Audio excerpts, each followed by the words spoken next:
আমলটা করলে আল্লাহ রাস্তায় স্বর্ণ চাঁদি দান করার চেয়ে উত্তম। আর আস্তে কম সুবহানাল্লাহ। বাঙালির একটা দোষ, আস্তে করে জোরে কয়, আর জোরে কইলে আস্তে কয়, কথা ঠিক না? আল্লাহ রাসূল সাল্লাল্লাহু আলাইহি সাল্লাম আবার সাহাবাদেরকে বলতেছেন, ও আমার সাহাবারা শোনো, আজকে তোমাদেরকে এমন একটা আমল শিখাই দিব নাকি যে আমলটা করলে তুমি ইমানের সাথে মৃত্যু বরণ করতে পারবা। ইমানের সাথে মৃত্যু, আর কি লাগে? কথা বলে না? ইমানের সাথে মৃত্যু হওয়া, আর কি চাই?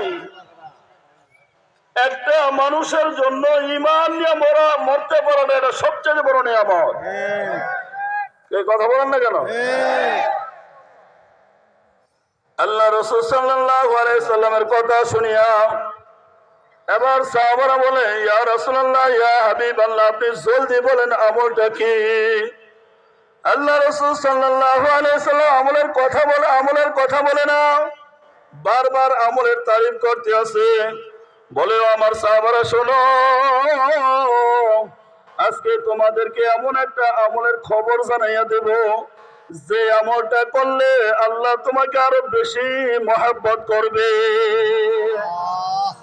আল্লাহ কি করবে? আল্লাহ মহব্বত করবে। আল্লাহ যদি আমাকে মহব্বত করে আর কিছু লাগবে? জোরে বলেন। যদি আল্লাহ আমাকে কি করেন? মহব্বত করেন, আর কিছু দরকার আছে? জীবনের সবচেয়ে বড় পাওয়াই তো এটা। আপনারা কি বলেন? আল্লাহ আমাকে কি করেন? মহব্বত করেন। সাহাবারা বলেন, ইয়া রাসূলুল্লাহ, ইয়া হাবিবাল্লাহ, আমলটাকে একটু জলদি বলেন। আল্লাহ রাসূল সাল্লাল্লাহু আলাইহি ওয়াসাল্লাম আবার বলেন, ও আমার সাহাবারা শোনো, ওই আমলটা হলো ক্বালু যিকরুল্লাহ, ওই আমলটা হলো মাওলার জিকির। সুবহানাল্লাহ। এত কষ্ট হয়েছে আপনাদের? ওই আমলটার নাম কি? জোরে বলেন। আজকে জিকির না করার কারণে, কলবে রোগ থাকার কারণে আজকে চাঁদাবাজি হয়, টেন্ডারবাজি হয়। জিকির না থাকার কারণে ধর্ষণ হয়, জিকির না থাকার কারণে দুর্নীতি হয়, জিকির না থাকার কারণে আজকে দেশে এত অশান্তি। আর যদি জিকির করতো তাহলে কলবটা কি হয়ে যেত? পরিষ্কার হয়ে যেত। আর যার কলবটা ভালো হইতো ওই ব্যক্তি কোনোদিন দুর্নীতি করতে পারতো না। আপনারা কি বলেন? যার কলব ভালো ওই ব্যক্তি আর কিছু করবে না। আল্লাহ রাসূল সাল্লাল্লাহু আলাইহি ওয়াসাল্লাম বলেন, আলা ইন্না ফিল জাসাদি মুদগাতুন ইযা সালাহা সালাহাল জাসাদু কুল্লু ওয়া ইযা ফাসাদাত ফাসাদাল জাসাদু কুল্লুহু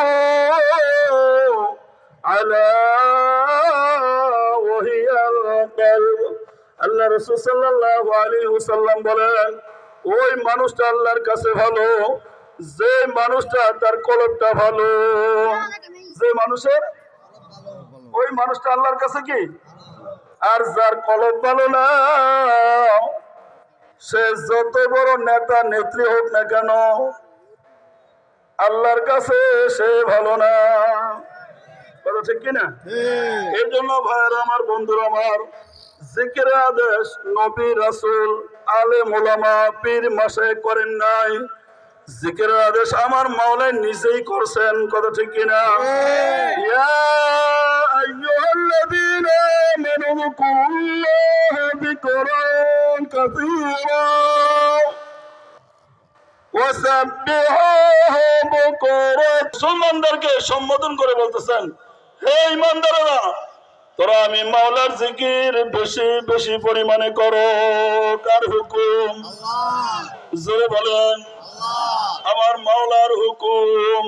কোন পীরের আদেশ না, কোন মোল্লা মৌলবীর আদেশ না। এই জিকির হলো আমার মাওলার আদেশ। কথা ঠিক না? জিকির করবেন তো ইনশাআল্লাহ? রাজি আছেন তো ইনশাআল্লাহ? এই জন্য আমরা এখন জিকির করব। জিকিরে পড়বে একটু মনটা একটু নরম করি। কারণ পাথরিয়া জমিনে যখন আপনি বীজ রোপণ করবেন